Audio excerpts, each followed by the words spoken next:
Hola, ¿qué tal amigos? Muy buenas tardes. Continuamos con estos paseos por la historia de nuestro Comonfort, de nuestro antiguo Chamacuero, hoy pueblo mágico. Y hoy estamos, ya se habrán dado cuenta, estamos sobre uno de los tramos del Camino Real. Este Camino Real de Tierra Adentro o Camino de la Plata, llamado así porque durante el periodo colonial, pues por aquí se trasladaban, se llevaban los minerales extraídos de las minas del norte de la Nueva España hacia la capital y de ahí pues hacia los puertos, al puerto de Veracruz, para embarcarse hacia España. Este camino real de tierra adentro fue trazado sobre muchos de los antiguos caminos que los indígenas ya utilizaban antes de la llegada de los españoles. Y no es que exista solo un camino real, existe un ramal principal del camino real y parte de ese camino atraviesa nuestro municipio de Comonfort, Guanajuato. Hay un historiador, Philip Powell, que dice que hacia 1550 ya había una ruta para ir hacia el norte que salía de la ciudad de Valladolid y que pasaba por el pueblo de Chamacuero. 1550, dato muy interesante, pues nosotros tenemos como fecha de fundación del pueblo de San Francisco Chamacuero 1562. Es decir, 12 años antes ya existía un pequeño poblado o un lugar llamado Chamacuero. Pero además este camino real pues sirvió también para que llegaran y fueran avanzando tanto los militares españoles en su conquista hacia el norte, como también los estancieros y ganaderos, los dueños de las haciendas. Llegaban, seguían estos caminos, llegaron y se establecieron en este valle de Chamacuero. Casi 30 haciendas son las que hay en Chamacuero y sus alrededores, que hoy pertenecen a la jurisdicción de Comonfort y que tienen sus orígenes pues en la época colonial. Hay que decir también sobre estos caminos que muchos de ellos estaban en pésimo estado, en muy malas condiciones. Tenemos un dato de 1830 ya en el México independiente. El ayuntamiento de Chamacuero hace una relación de gastos y dice que en ese año de 1830 gastaron para rehabilitar el camino que va hacia la villa de Allende, hacia la ciudad de San Miguel de Allende, porque casi todo el año era inutilizable, era intransitable, debido pues a que en ese tiempo llovía más, los caminos eran de terracería y entonces quedaban en mal estado. Hacen alusión también a que por ahí pasaba un arroyo, no dice el nombre del arroyo, pudiera ser el que atraviesa San Jerónimo, pero pues esto es mera suposición. Y que esto también lo dejaba en muy mal estado y que solo ahí había un puente de madera, un incipiente puente de madera.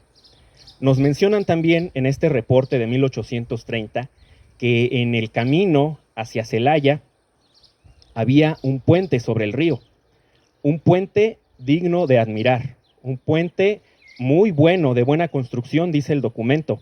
Desafortunadamente, pues ese puente se perdió, no sé si alguien llegara a conservar alguna fotografía, pero quizás se perdió antes de que la fotografía llegara, porque no hemos encontrado otra alusión a este puente. Sin embargo, también se menciona que lo único bueno era el puente, porque de ahí en fuera el camino estaba también intransitable. Es decir, hacía falta estarlos reparando. Y bueno, por otro lado tenemos también la cuestión de los bandidos, de los bandoleros. Ya la semana pasada estuvimos en nuestro paseo en el monumento a Ignacio Comonfort y hablamos de cómo una gavilla de bandoleros se une a las fuerzas conservadoras y bueno, terminan asesinando a Ignacio Comonfort.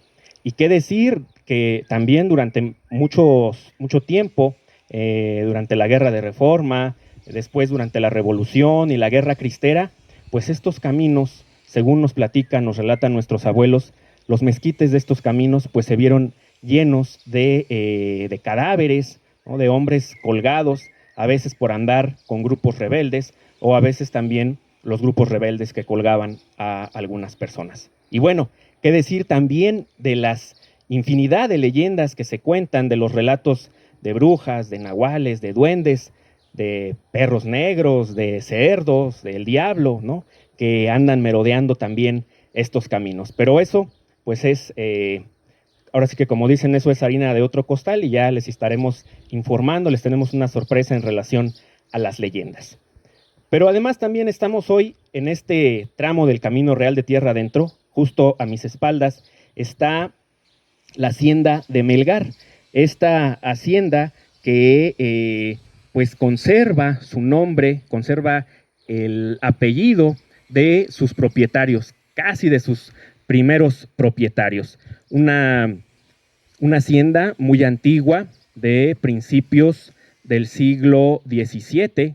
Ya a principios de este siglo hay una mención, hay un documento muy interesante en el Archivo General de la Nación que dice que el dueño de la hacienda se está quejando con el virrey porque los dueños de la hacienda del Molino de Soria taparon el camino de los animales para que puedan suministrarse de agua, ¿no? Para que puedan hidratarse. Las autoridades virreinales fallan a favor de la hacienda de Melgar y le piden a los de la hacienda del Molino de Soria pues que dejen libre el paso para que los animales de todos los hacendados de la zona puedan bajar al río y puedan tomar agua. Y bueno, otro de los datos de esta hacienda es que perteneció a la familia de Manuela Taboada, este personaje que se casó con Mariano Abasolo, nacida ella en el pueblo de San Francisco Chamacuero, que se casa ahí en la parroquia de San Francisco con Mariano Abasolo, y que el 19 de septiembre de 1810, cuando el ejército insurgente precisamente pasa por este camino también, por este camino real, pues va a colaborar o va más bien a prestar una cantidad de dinero, de pesos en oro para la causa insurgente.